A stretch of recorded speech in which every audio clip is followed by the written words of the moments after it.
All right, class, welcome to lecture number 2 over chapter 16, carbohydrates. If you have not watched the first part of this lecture series, please go back and find that video and make sure to watch it prior to engaging in this video.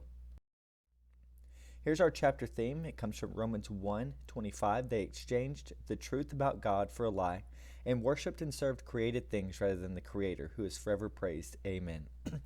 Everyone, I want you to know that as we study carbohydrates, these are amazing structures that the foundation of life and energy and metabolism. So just remember, God created everything. We investigate the things that God has created. Here's our learning objectives we had talked about last time. We had done a number of these already, and so we have accomplished those. We'll now finish off today's lecture looking into those last two learning objectives, where we look into disaccharides and polysaccharides. So first up on the list is disaccharides. Disaccharides are sugars composed of two monosaccharides. So if you don't know what a monosaccharide is, you may consider going back to last lecture to see what it is. But it's a single carbohydrate unit. What you're going to see in these disaccharides and polysaccharides is no more Fisher projections. We're solely going to be looking at Haworth projections to analyze these. So disaccharides are two monosaccharides joined together by a carbon-oxygen-carbon linkage.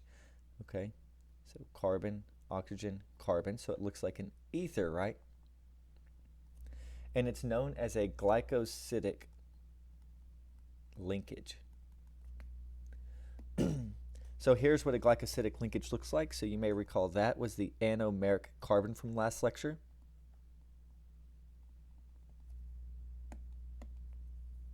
And so that means it was an OH, and so now you lost you lost something.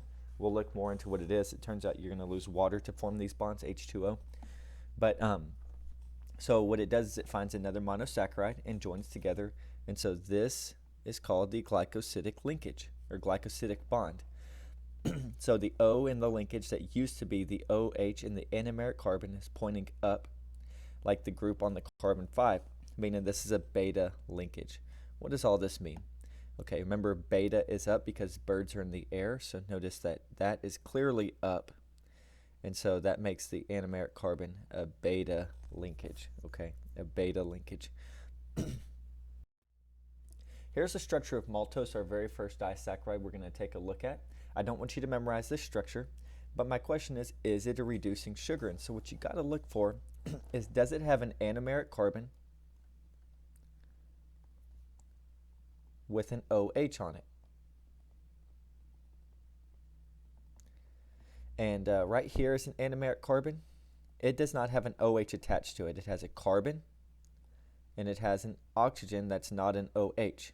And so that is not reducing in that regard. But now that we have a disaccharide, we have two monomers that we have to analyze. So we know monomer 1 right here does not have a reducing portion, but this is one entire molecule. So let's see if the second monomer has a reducing sugar aspect to it. So let's find the anomeric carbon. It's going to be just to the right of the O in the ring, so there it is. And what do you see? You see an OH. So this is a reducing sugar because you have an OH on an anomeric carbon. Okay, this is known as an alpha 1,4 linkage. I do want you to know that information. This is maltose, by the way. Maltose is a disaccharide. So on the test, whenever we go over these disaccharides, could you from a list pick out the disaccharides? You know, glucose is not. You know that fructose is not. Now you know maltose is. Okay, and so this is known as an alpha 1,4 linkage. It's alpha because that bond is pointing down, and it's 1,4 because it's just the way we number carbons and carbohydrates. But there's carbon 1, 2, 3, 4, 5, and 6. So that's a hexose for sure. But you may notice that on the right hand side you number it the same way, and so because it did not attach to that OH group but instead it attached to the OH group that was previously located at 4, this is called an alpha 1,4 linkage, because as it turns out your anomeric carbon's OH before it was a disaccharide, aka it was a monosaccharide, it bonds to another monomer's OH. So it could have picked that one, it could have picked that one, it could have picked that one, but of all of them, it picked the one there at carbon number 4. Okay, so I try to keep up with that. Why is this an alpha linkage? I already told you, because the anomeric carbon's O as part of the glycosidic bond.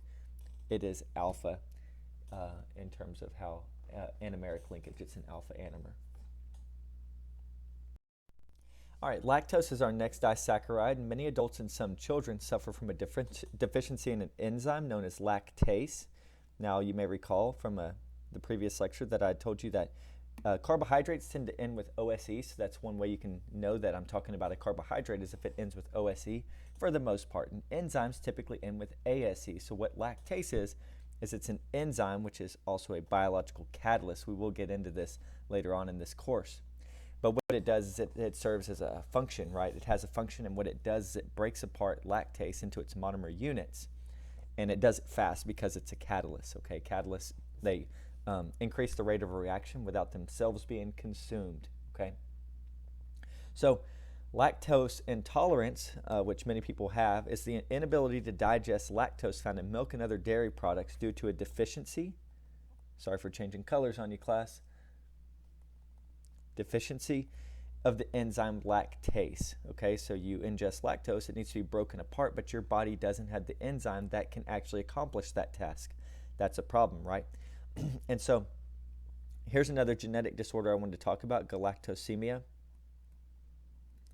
And galactosemia is a genetic disease caused by the deficiency or absence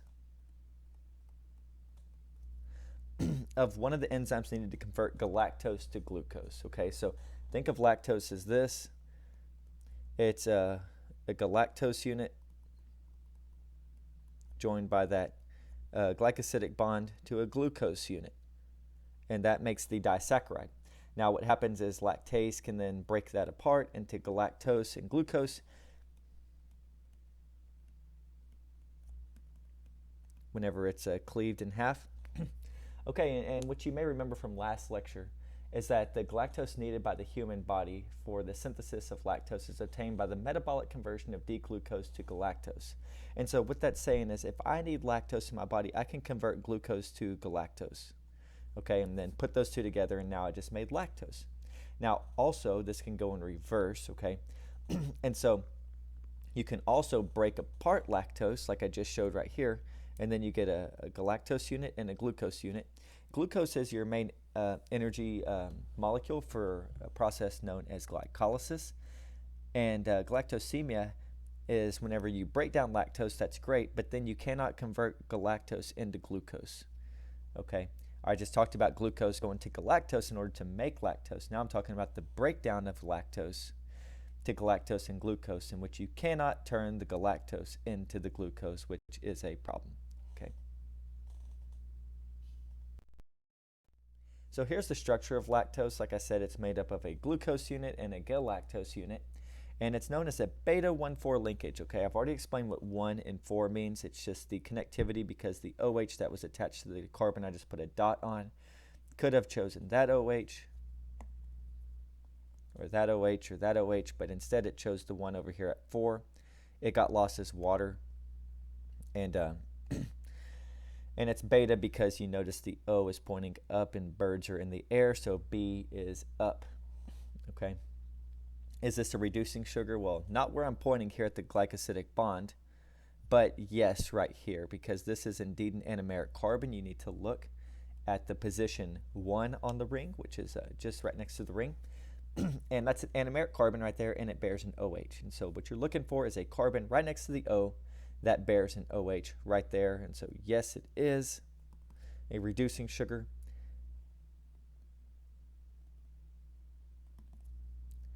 And why is it a beta linkage? We already discussed that. It's because this is pointing up. And then lastly, do not memorize this structure. Please just be able to navigate disaccharides and understand the structures. Next up, my favorite disaccharide, sucrose. This is table sugar.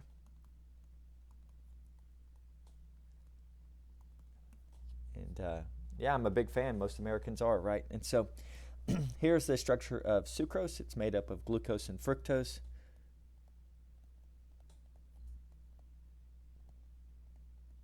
I can't spell class, fructose. And what you notice is it's an alpha 1,2 linkage, so here's alpha because it's down, and that's an anomeric carbon, and that's the glycosidic bond right here, glycosidic linkage, because it's what links two monomers together to form the disaccharide, or multiple saccharides, if you will.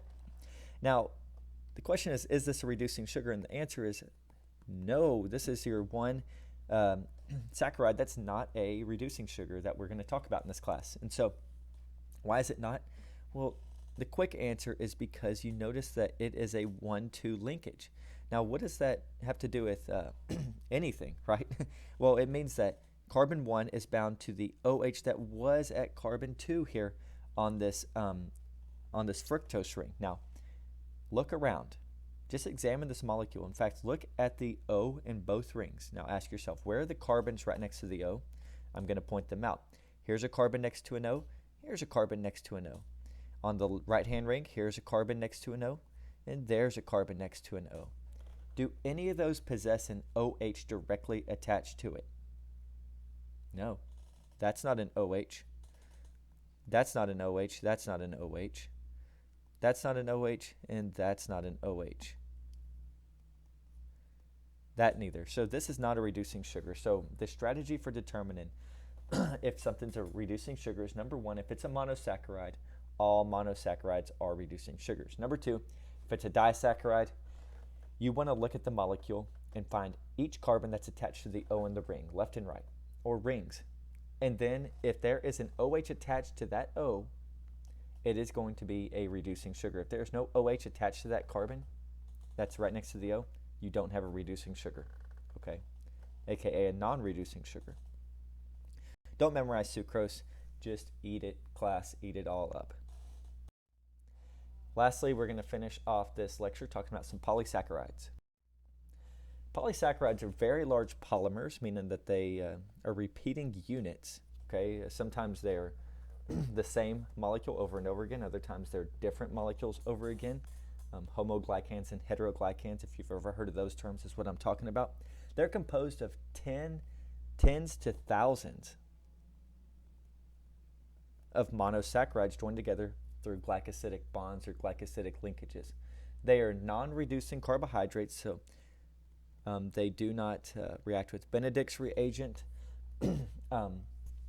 and they, what's it called?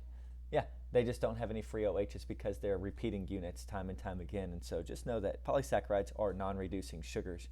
They are not very sweet tasting. So a good example would be starch, right? Potatoes aren't known to be sweet, right? Cellulose, glycogen, these are some polysaccharides we're going to talk about, but they're not sweet to the tongue like sucrose might be, and fructose. But also they do not undergo mutarotation. So I didn't really harp on this word too much, but mutarotation was how glucose can go back and forth to the alpha anomer and to the beta anomer. So that's mutarotation. So you have your 6-membered glucose ring, and then all your other groups attached. And it's always in this equilibrium system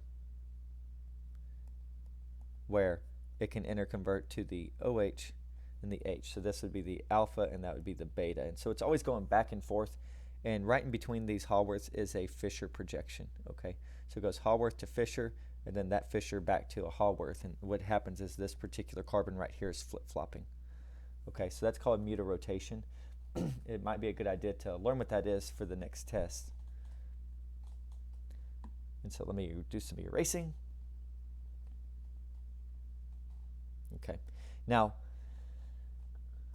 the 3 most abundant polysaccharides are starch, which is found in potatoes, you know that. Glycogen is the storage form of glucose, and also cellulose from plants and whatnot, which is made of D-glucose monosaccharides, and we don't have the enzyme that can actually digest cellulose. So first up on the list was starch. It's the most important source of carbohydrates in the human diet and accounts for more than 50% of our carbohydrate intake. Okay, so we eat a lot of starch and thus carbohydrates, and whenever you eat starches, it accounts for more than 50% of our carbohydrate intake, and that kind of makes sense. You eat potato chips, you eat a baked potato, you eat all kinds of things, and they are already composed of tens to thousands of glucose units. Okay, so just eating a little bit of starch actually gives you a whole lot of carbohydrates. It's a mixture of two polymers, and they're known as amylose and amylopectin. So whenever you think of starch, it's repeating units, yes, but those repeating units have names, and some of them are called amylose units, and others are called amylopectin units. Okay, they're both are glucose chains. Okay, they're both made up of various glucose chains, but they have different branching points. Okay, and that's the main difference, and we're going to analyze that in the next slide. So here's the structure of amylose. What you have is a bunch of glucose units linked together by 1,4 glycosidic bonds or glycosidic linkages. And so this is glucose, this is glucose, this is glucose, this is glucose, so on and so forth, etc. And notice that it's alpha because it's pointing down, so those are all alpha linkages. And then it's 1,4, so you have carbon 1 joined to carbon 4 on the other unit, time and time again. 1, 4, 1, 4, so on and so forth, repeating, repeating, repeating. So starch has a lot of this in it. Okay, it has a lot of alpha 1,4 glucose linkages, which is called amylose. Okay, amylose itself is not what starch is. Amylose is a component of starch. So whenever you look at starch, you will have some of this. But this is just FYI. Do not memorize this structure. Okay, what I want you to know is starch is made up of amylose and amylopectin. You don't need to know anything else about what amylose and amylopectin are. Just they're two components of starch. Here's the branching in amylopectin, actually glycogen, which we haven't talked about glycogen quite yet in detail, but I just wanted to show you that amylopectin, they have various branch points. So it's still repeating glucose units, but just like a tree starts to branch and continues on, that's what's happening in these particular polysaccharides. They have a lot of branch points that are coming off to actually make a long, complicated chain that needs to be broken down. And so this might be the tree, and then this is like a branching off. You see how it just kind of jets off, and it does this time and time again. So amylopectin, not amylose, like in the previous slide, but amylopectin has a lot of branching in it, and it branches to an alpha 1,6 off of the alpha 1,4 linkages. Again, don't know this information. I just wanted you to know starch is composed of amylose and amylopectin. Here's glycogen. Glycogen is a super important carbohydrate. It's a polysaccharide, glycogen, and it's the energy reserve carbohydrate for animals.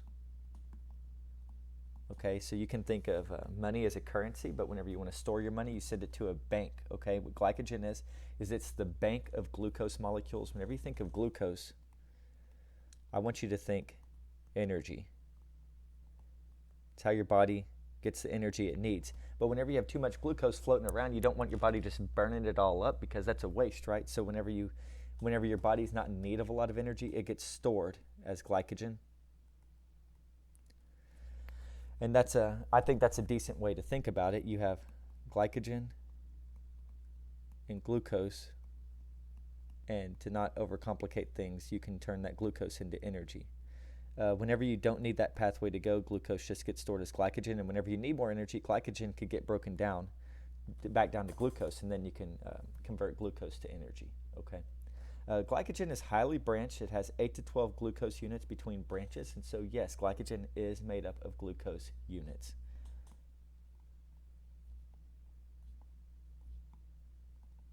Highly branched glucose units.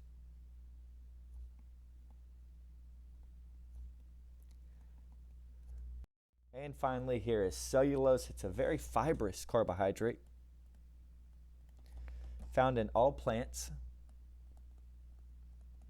and it's the structural component of plant cell walls. Okay, so whenever you think of plants, you have this kind of fibrous structure, and you've been told like you can't eat plants. In many cases, you won't be able to digest, say, grass and that sort of thing, but cows can, and that's because cows are able to metabolize cellulose and we can't. So humans are unable to metabolize cellulose as a source of glucose. Now, what's this saying? It's saying that cellulose is made up of glucose.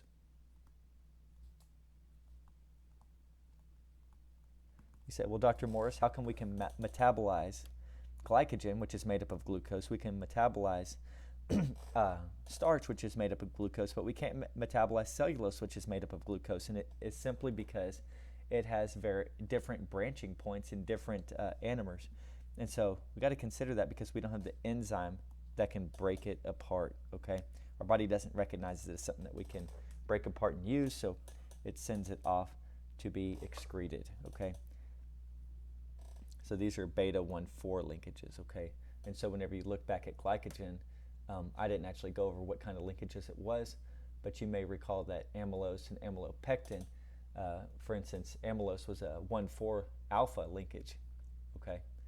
And amylopectin had some alpha 1,6 branching linkages, and this one's a beta, so we don't have the enzymes that can actually break those apart for energy. So class, I've enjoyed lecturing this chapter. Hopefully you can see that it's a little bit different than the other chemistry that we've studied in this class up to this point, but just keep studying, keep trying, keep practicing, make some flashcards, send me your emails. I'm always willing to help in any way possible. So here's our final slide. Our greatest fear should not be a failure, but succeeding at things in life that don't really matter. That's by pastor or ex-pastor, speaker, author Francis Chan.